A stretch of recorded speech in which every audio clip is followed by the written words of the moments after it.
कोई रास्ते से हटा रहा है। Mission to kill Modi. लेकिन क्यों? यह दूसरे जमीन पर इसीलिए नेता को मारा जाता है ताकि नाम खराब उसी देश का हो जिस देश में वो है। जानबूझ करके प्रोग्राम ऐसे बनाए जा रहे थे जहां पर ट्रंप भी होंगे, मोदी भी होंगे और काम भी कर लिया जाए। मोदी जी पर आज तक 4 बार प्रयास किए जा चुके हैं उनको रास्ते से हटाने के लिए। कौन चाहता है मोदी जी को रास्ते से हटाना? तो सीधी सी बात है, जिस देश का नाक बार बार कट रहा है वो यूएसए है। नमस्कार, नमो नारायण। दीपावली के दीपों की रोशनी अभी कम नहीं हुई है, छठ पूजा की अभी वो मिठाइयाँ हमारे घरों से नहीं गई है, लेकिन एक ऐसे समाचार सोशल मीडिया में है कि प्रधानमंत्री मोदी जी को रास्ते से हटाने के लिए डीप स्टेट के लोग लगे हुए हैं। अब डीप स्टेट आप भी समझते हैं, हम भी समझते हैं, अमेरिका ही है। आज जो आपने थंबनेल देखा कि मोदी जी को कोई रास्ते से हटा रहा है, मिशन टू किल मोदी। लेकिन क्यों? पहले तो कौन, फिर क्यों, कैसे हटाना चाहता है, कब हटाना चाहता है, कहां हटाना चाहता है और उस हटाने से उसका फायदा क्या होगा, आज इस चीज को हम समझेंगे। लेकिन इसके पहले भी भारत देश के मूर्धन्य जो लोग नेताओं में हों, विदेश अपने साइंटिस्ट हों, हमने खोए हैं। सीआईए के अपुष्ट समाचारों के अनुसार अगर माने तो सीआईए के इन कार्यकर्ताओं के शिकार हुए थे पहली बार होमी जहांगीर बाबा। होमी जहांगीर बाबा जिन्होंने भारत को न्यूक्लियर या यूं कहे कि भारत की परमाणु कार्यक्रम के जनक उनको माने जाते हैं। सीआईए ने उनको बड़े कूल ऑपरेशन में हटाया, ऐसा आरोप लगता है। उसके बाद नाकों चने चमाने वाले पाकिस्तान को बुरी तरह से धकेल दिया उनके घरों के अंदर। ऐसे लाल बहादुर शास्त्री जी को ताशकंद के अंदर जहर देकर मारा गया। यह दूसरे जमीन पर इसीलिए नेता को मारा जाता है ताकि नाम खराब उसी देश का हो जिस देश में वो है। कई सालों तक भारतीयों के मन में रहा कि यह रशिया का काम होगा या इसी का होगा, उसका होगा, बट लेटर ऑन पता चला अपुष्ट समाचारों से कि वो सीआईए का ऑपरेशन था। ऐसा ही एक सीआईए का ऑपरेशन राजीव गांधी की हत्या के लिए हुआ, जिसमें तमिल लोगों को दिखाया गया, वास्तव में तमिल जो थे वो यूज किए गए। यह ऑपरेशन सीआईए का था। आज का विषय हमारा मोदी जी की हत्या को संबंधित लेकर है। और मैं ये कहूं कि जब आप ये एपिसोड देख रहे होंगे तो अक्टूबर 26 से अक्टूबर 28 तक मलेशिया के अंदर 47th आसियान देशों का सम्मेलन होने जा रहा है। और उस आसियान सम्मेलन के अंदर यूएसए के प्रेसिडेंट ट्रंप के भी आने की संभावना है। कयास ऐसे लगाए जा रहे थे कि मोदी उसमें जाने वाले थे, लेकिन इंटेलिजेंस एजेंसीज ने जब इनपुट दिया कि आपकी जान को खतरा है, डीप स्टेट या यूं कहें कि कोई है जो आपको रास्ते से हटाना चाहता है, तो मोदी जी ने वो कार्यक्रम रद्द किया। इस रद्द करने के कार्यक्रम के कारण कांग्रेस ने भी कई मीम्स बनाए और उन्होंने इस तरह से प्रचार प्रसार किया कि मोदी जी डर गए, वो फेस नहीं करना चाहते हैं ट्रंप को, पर हकीकत ये नहीं है। मोदी जी पर आज तक 4 बार प्रयास किए जा चुके हैं उनको रास्ते से हटाने के लिए। मैं अगर एक एक करके वो आपको बताऊं तो उसका पहला इंसिडेंट पंजाब के अंदर आपको याद होगा, फ्लाईओवर के पास ट्रैफिक के अंदर उनको फंसाने की कोशिश की गई, लेकिन एनएसजी कमांडो ने उनको बहुत अच्छी तरह से निकाल लिया। ये था पंजाब के समय का उनका फंसना। दूसरी बार मोदी जी को चीन के एससीओ समिट के अंदर अटकाने जाने की, मारे जाने की बात होती है, लेकिन वहां पुतिन उनको अपनी गाड़ी में बिठा करके सेव कर देते हैं। तीसरी बार उनको निमंत्रण मिलता है इजिप्ट में, जो गाजा की शांति सम्मेलन के लिए चलने वाली बात थी, लेकिन उसमें मोदी स्वयं नहीं जाते हैं। और चौथी बार ये आसियान के सम्मेलन में। मैं कहता हूं हमेशा, अगर आपके साथ आध्यात्मिकता है, अगर आपके साथ धर्म है, कुछ भी बाल बांका नहीं होगा। रामायण के अंदर तुलसीदास जी का एक दोहा मैं आपको सुनाता हूं। सुनहूं भरत भावी प्रबल, बिलखी कहूं मुनिनाथ, हानि लाभ जीवन मरण, यश अपयश विधिहात। तो ये विधि क्या है? तो इस विधि के समझाने के लिए मैं हमेशा 5 तंत्रोक्त पूजाओं की बात करता हूं। तंत्रोक्त गणपति जी हैं, भैरव जी हैं, शिव जी हैं, हनुमान जी हैं और शक्ति है। ऐसा ही एक 2 दिन का सेमिनार हमारा होने जा रहा है 1 और 2 नवंबर को भैरव जी की साधना के लिए। आप इस क्लिप को देखकर समझ जाएंगे क्या है भैरव, कैसे होती है भैरव साधना, भैरव साधना के क्या लाभ हैं, भैरव साधना से क्या आध्यात्मिक जीवन में पाया जा सकता है। ऐसे कई अनगिनत प्रश्नों के उत्तर, ऐसी कई जिज्ञासाओं की खोज हम करेंगे 1 नवंबर 2 नवंबर के श्री त्रिपुर भैरव आनंद मौन साधना शिविर के अंतर्गत। आप इस शिविर में ऑनलाइन जुड़ सकते हैं दोनों दिन, और ऑफलाइन पर कुछ चुनिंदा साधक ही जुड़ पाएंगे। तो आइए इस शिविर का लाभ उठाइए। श्री त्रिपुर भैरव आनंद मौन साधना 1 नवंबर 2 नवंबर। तो मैं बात कर रहा था कि बाबा तुलसीदास जी ने अपने रामायण रामचरितमानस में लिखा है कि सुनहूं भरत बावी प्रबल, बिलखी कहूं मुनिनाथ, हानि लाभ जीवन मरण, यश अपयश विधिहात। वो कहते हैं ना कि राम ने जो लिख रखा है वही होने वाला है। प्रयास तो बहुत हुए। पंजाब के अंदर पहला इंसिडेंट पे आते हैं कि पहली बार पंजाब के अंदर मोदी जी को मारने का प्रयास किया जा रहा था। ये सोशल मीडिया पे बहुत कुछ आजकल चल रहा है। आप ये क्लिप के माध्यम से भी देखें कि पंजाब के अंदर जब फ्लाईओवर पर इस तरह से मोदी जी के ट्रैफिक में फंसाने की वो जो योजना थी, और कहीं दूर से स्नाइपर्स के द्वारा अथवा तो ड्रोन के द्वारा अथवा तो किसी छोटी मोटी मिसाइल के द्वारा उनको रास्ते से हटाया जाए, क्योंकि उस जगह से पाकिस्तान मात्र 10-12 किलोमीटर ही दूर था। लेकिन कहते हैं ना, जाको राखे साइयां मार सके ना कोई। मोदी जी ने इस बात को कोई राजनीतिक रंग नहीं दिया और बिल्कुल उसमें से निकल के आ गए। ये पहली बार मोदी जी को हटाने का प्रयास फेल हुआ। लेकिन जब से टैरिफ कार्ड खेला जा रहा है ट्रंप के द्वारा, और जो ट्रंप की इमेच्योर जिसको कहते हैं ना बकवास, जिसे आज 24 दिन हो चुके हैं, अमेरिका शटडाउन की तरफ है, वहाँ के लोग लाइन में खड़े रह रहकर रोटी मांग रहे हैं क्योंकि उनकी सैलरीज नहीं हुई है सरकारी कर्मचारियों की। और हो सकता है 5-7 दिन, 5-7 हफ्ते, 5-7 महीने और भी निकल जाएं। तो जब ट्रंप अपनी पॉलिसीज में फेल हो गए, तो उनके फेल होने का वो कारण एक ये भी मानते हैं कि सशक्त रूप से भारत जिस तरह से खड़ा हुआ, टैरिफ कार्ड के बावजूद भी भारत की सेल, आप जानते हो दिवाली के दिनों में सेल कितनी हुई है हमारी? 68 बिलियन डॉलर, 70 बिलियन डॉलर के करीब, 6 लाख करोड़ रुपए की सेल सिर्फ दिवाली के इन 4-5 दिनों के अंदर हुई है। और इतनी बड़ी सेल भारत के विदिन, जिसको बोलते हैं ना देश के भीतर ये व्यापार, मैंने हमेशा कहा है कि भारत के अंदर वो सारी शक्ति है, भारत में समर्थ है। हम अब वो नहीं रहे कि कटोरा लेकर पाकिस्तान की तरह जूते साबते करते रहेंगे, जैसे उनके शरीफ ने जाकर के उसके शूज वगैरह बांधे थे इजिप्ट में।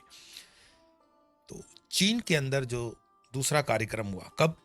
31 अगस्त को एससीओ समिट हुई थी, अगर आपको याद हो। और उस एससीओ समिट के अंदर मोदी जी भी पहुंचते हैं, पुतिन भी होते हैं, और चाइना के शी जिनपिंग। अब ब्रिक्स की भी बातें चल रही है और रिक की भी बातें चल रही है। RIC means RIC, Russia, India, China, और ब्रिक्स की मतलब ब्राजील, रशिया, इंडिया, चाइना और South Africa. BRICS currency, BRICS को लेकर के बहुत कुछ बातें और एकजुटता। हम रशिया के साथ हमेशा खड़े थे, खड़े हैं, खड़े रहेंगे। उस तरह के जो निर्णय, और ट्रंप की नाक कट रही थी। बहुत अच्छी तरह से डीप स्टेट ने प्लान किया कि अगर मोदी जी को चाइना के अंदर रास्ते से हटा दिया जाए तो ये दोष चाइना पर चला जाएगा। जैसे लाल बहादुर शास्त्री के समय रशिया पर चला गया था, इस बार चाइना पे चला जाएगा। तो उनको हटाने के लिए पूरी प्लान की गई। आप अगर उसमें आध्यात्मिकता की दृष्टि से भी देखेंगे तो ऐसे कोई संभावना नहीं होती है, क्योंकि जब एजेंसी के साथ तालमेल बैठते हैं। प्राइम मिनिस्टर जब विजिट करते हैं तो हर एजेंसी मुस्तैदी के साथ सारा एक एक डॉट डॉट का प्लान करती है।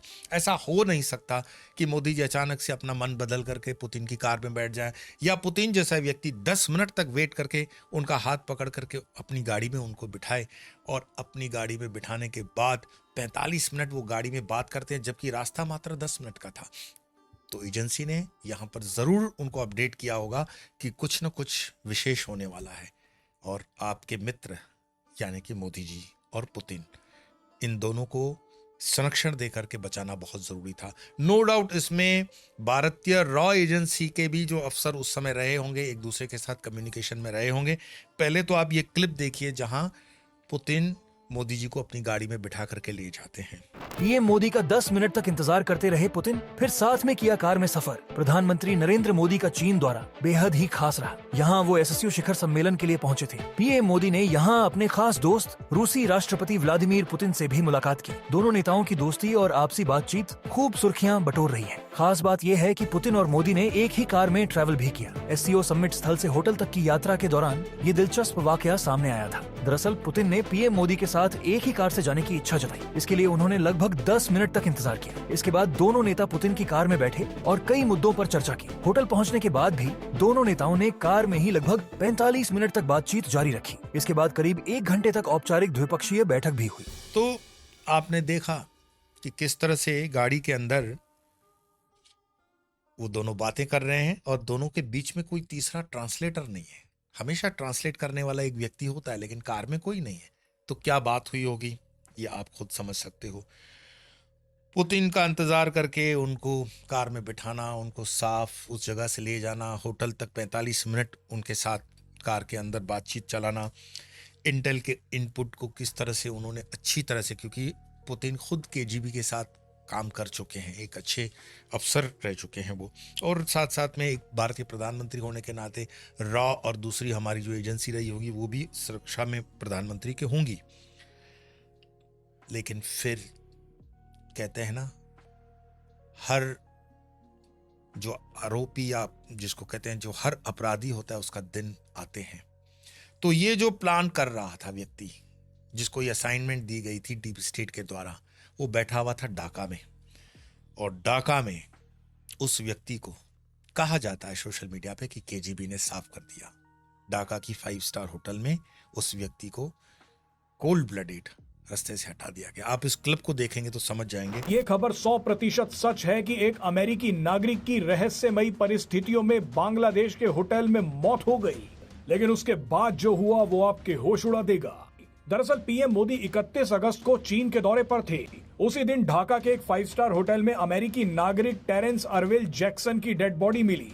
अब 31 अगस्त को पीएम मोदी का चीन में होना और उसी दिन अमेरिकी एजेंट का बांग्लादेश में मारा जाना एक इत्तेफाक भी हो सकता है।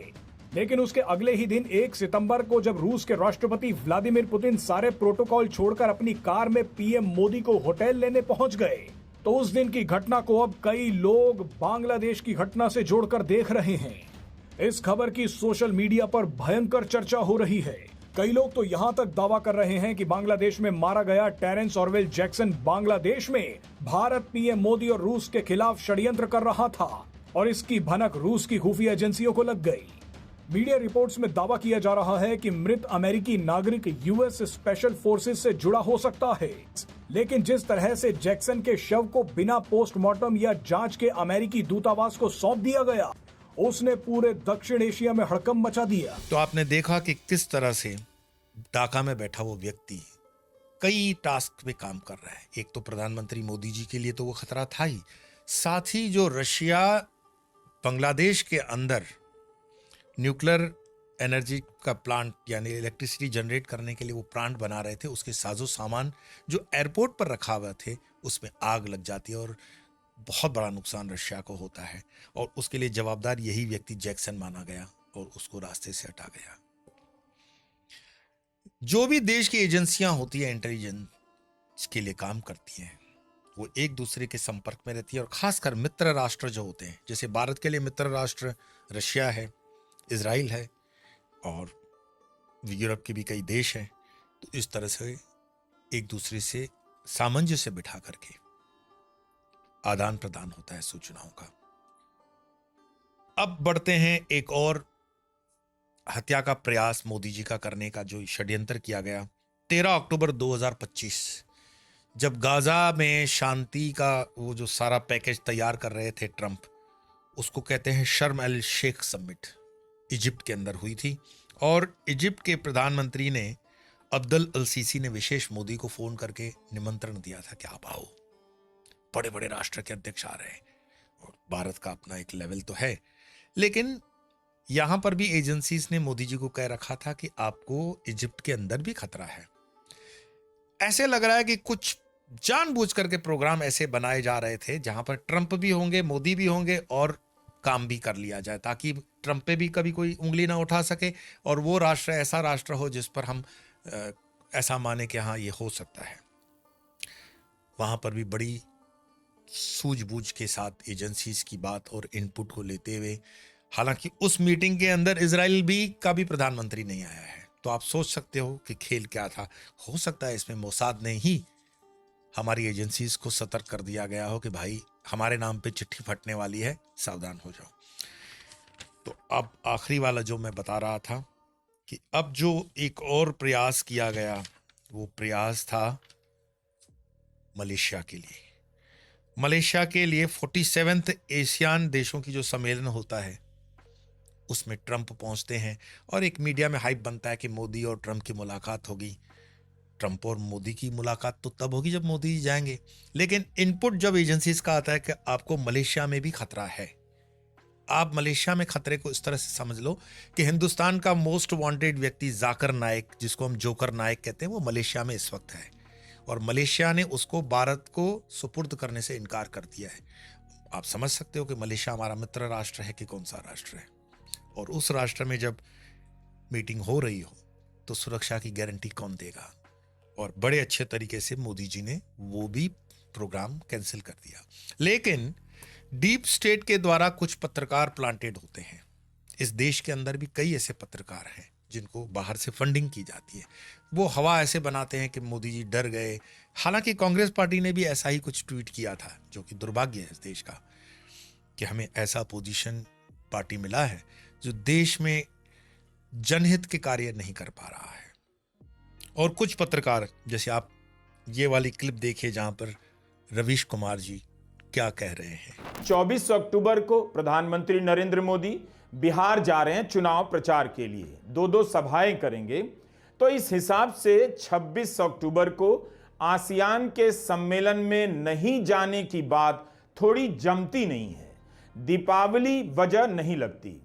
उनके दौरे को लेकर विदेश मंत्रालय का बयान आया है और उस बयान में कोई कारण नहीं बताया गया है कि प्रधानमंत्री मोदी क्यों नहीं जा रहे हैं, जबकि मलेशिया के प्रधानमंत्री लिख रहे हैं कि दीपावली के उत्सव के कारण प्रधानमंत्री नरेंद्र मोदी वर्चुअली हिस्सा लेंगे। कांग्रेस महासचिव जयराम रमेश ने लिखा है कि प्रधानमंत्री कुआलालंपुर नहीं जाएंगे। इसका मतलब है कि कई विश्व नेताओं से गले मिलने, फोटो खिंचवाने और खुद को विश्वगुरु बताने के कई मौके हाथ से निकल गए। पीएम मोदी के वहां नहीं जाने की वजह साफ है, वे राष्ट्रपति ट्रंप के सामने नहीं आना चाहते हैं जो वहां मौजूद होंगे। उन्होंने कुछ हफ्ते पहले मिस्र में गजा शांति शिखर सम्मेलन में शामिल होने का निमंत्रण भी इसी वजह से ठुकरा दिया। तो इस तरह के पत्रकार या इस तरह की रिपोर्टिंग जो होती है कि प्रधानमंत्री क्यों नहीं गए या क्या कैसे नहीं गए, अगर उस प्रोग्राम्स को हम देखते हैं तो समझ में आ जाता है कि ये उन विदेशी फंडिंग के द्वारा पाले पोसे गए पत्रकार होते हैं जो जनता के मन में डाउट्स क्रिएट करने के लिए इस तरह की रिपोर्टिंग भी करते हैं। पर मैं आपको कहता हूं कि आपने अगर मोदी जी के लिए वोट किया हुआ है तो आप उत्सव मनाओ। आपने सही सरकार के लिए, सही व्यक्ति के लिए और सही एडमिनिस्ट्रेशन के लिए वोट किया है। इस देश के जितने भी फोर्सेस हैं, चाहे वो आर्मी हो, एयरफोर्स हो, नेवी हो, सीआरपीएफ हो, बीएसएफ हो, पुलिस हो, अपनी जान पर खेल करके आंतरिक सुरक्षा हो या बॉर्डर की रक्षा में के लिए अपने प्राण आहूत करते हैं। दिवाली हो, होली हो, कोई भी उत्सव हो, इस देश की एजेंसियां मुस्तैदी के साथ काम कर रही हैं। बाकी थोड़ा बहुत हर देश के अंदर 19-20 होता है। क्या अमेरिका में इस समय नहीं हो रहा है? हो रहा है। बट रेबीज कुमार जैसे लोग हर जगह पे होते हैं हमें उनका बहुत सीरियस नोट नहीं लेना चाहिए। जैसे कि मैंने कहा कि कौन चाहता है मोदी जी को रास्ते से हटाना, तो सीधी सी बात है, जिस देश का नाक बार बार कट रहा है वो यूएसए है। तो अंकल सैम क्यों चाहता है? क्योंकि चाह करके भी जो इकोनॉमिकली वो हमें नुकसान करना चाहते हैं वो नुकसान हो नहीं पा रहा है। उल्टा हमारे एक्सपोर्ट्स वहां पर बंद हो गए तो दूसरे देशों में चालू हो गए, हमें कोई फर्क नहीं पड़ा। फर्क किसको पड़ा? अमेरिका को। तो अमेरिका चाहता है कि अगर उसकी इकोनॉमी को भी ठीक करना है तो भारत को दबाना, भारत को गिराना बहुत जरूरी है। तो कौन चाहता है अंकल सैम? क्यों चाहता है? क्योंकि इकोनॉमी से हो। कैसे चाहता है? तो साम दाम दंड भेद छल बल कौशल जो भी हो, मीडिया के माध्यम से हो, वो चाहे हमारे अपोजिशन के लीडर्स के माध्यम से भी हो, वो जिंदाबाद मुर्दाबाद किसी भी तरह से करवाना चाहता है। और जब जब कोई गैप आता है, राजनीतिक हो, सामाजिक हो, आर्थिक हो, धार्मिक हो, भारत के अंदर, उस गैप का फायदा, लूज बॉल का फायदा उठा करके वो ये काम करना चाहता है। और कोशिश उनकी ये रहती है कि मोदी जी को अगर नुकसान किया जाए तो देश के अंदर नहीं, देश के बाहर किया जाए, फॉरेन लैंड पर। पंजाब का उनका प्रयास था, पंजाब का प्रयास फेल हो गया, लेकिन भगवान न करे अगर वो उस वक्त कुछ हुआ होता तो वो ठीकरा, सीधी सी बात है, आम आदमी पार्टी के केजरीवाल पे आता। उनका कितना लेना देना बनता है वो विषय अलग हो जाएगा। लेकिन हमेशा से डीप स्टेट या एजेंसीज का ये प्रयास रहता है कि टारगेट को उसके घर से दूर जा करके मारा जाए। लेकिन जैसे कि मैंने कहा, मोदी जी का जो स्वभाव है ना, शेर की मांड में घुस करके मारते हैं। जैसे आपको अगर याद होगा, नवाज शरीफ से वो मिलने के लिए बिना किसी तैयारी के उतरे थे। रीजन, अगर आप पहले नोटिस देते हो मैं आ रहा हूं तो वो सतर्क हो जाए। लेकिन जब आप अचानक उतरते हो तो ऐसा थोड़ी अचानक उतरोगे तो आपको मारने के लिए कोई आएगा। तो ये रिस्क लेने की उनकी कैपेसिटी हमने देखी हुई है। मोदी जी की रिस्क लेने की कैपेसिटी बहुत शानदार है। और अब भी वो अनप्रेडिक्टेबल है। जरूरी नहीं है कि अगर वो 4 प्रोग्राम कैंसिल कर रहे हैं, वो अचानक से कभी आपको पता चले कि श्रीलंका निकल गए या नेपाल चले गए या भूटान चले गए या हो सकता है बांग्लादेश की तरफ बढ़ जाए। अनप्रेडिक्टेबल है, हो सकता है। लेकिन भारत की जो सुरक्षा एजेंसियां और भारत की जो सारी व्यवस्था है उसमें अजीत डोभाल जी का बहुत बड़ा एक योगदान रहा है।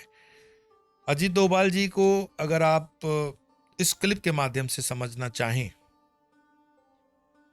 कि भारत की नीति क्या है, कई लोगों को परेशानी हो गई जब अफगानिस्तान के विदेश मंत्री भारत के अंदर आते हैं और वो देवबंद की विजिट करते हैं, तो लोग कहते हैं कि देवबंद वो क्यों गए। इसका जवाब अजीत डोभाल जी के इस वक्तव्य से समझिए। Taliban will listen to the Deobandis much more. And today the goodwill for India and Afghanistan, India is the most popular country in Afghanistan in the world today. Amongst all the countries in the world, Indians are the most respected and most liked people there in Afghanistan. We will tackle them the way we have to. We don't need Pakistan's help. Let Pakistan bleed with the Taliban problem in case they do not give terrorism as an instrument of state policy. Ajit Doval जी कह रहे हैं कि भले पाकिस्तान को खून के आंसू रोने दो। उन्होंने हमें पहले बहुत परेशान किया है, अब समय है भारत का। हम बलूचिस्तान के माध्यम से होगा, हम तालिबान के माध्यम से होगा, हम सिंधियों के माध्यम से होगा, पाकिस्तान को उसका जवाब पर सही सही जगह पर सही सही समय पर देंगे। तो ये होती है नीतियां। बस अपने नेतृत्व पर, अपने प्रधानमंत्री पर विश्वास बनाए रखें और विश्वास बनाए रखें अपनी साधना पर, अपने उस समर्थता पर जहां बाबा तुलसी कहते हैं कि सुनहु भरत बावी प्रबल बिलखी कहूं मुनिनाथ, हानि लाभ जीवन मरण यश अपयश विधिहात। पर उसके लिए कर्म करते रहना पड़ता है। तो अध्यात्म की इस यात्रा में कर्म करते रहेंगे। बाकी तो आप हमसे कैसे मिलेंगे, क्या जानकारियां चाहिए, वो वेबसाइट पे आपको मिल ही जाती हैं। इसी मैसेज के साथ कि सावधान रहिए, स्वस्थ रहिए, मस्त रहिए। सनातन की इस यात्रा में मिलते रहेंगे। तब तक के लिए नमो नारायण।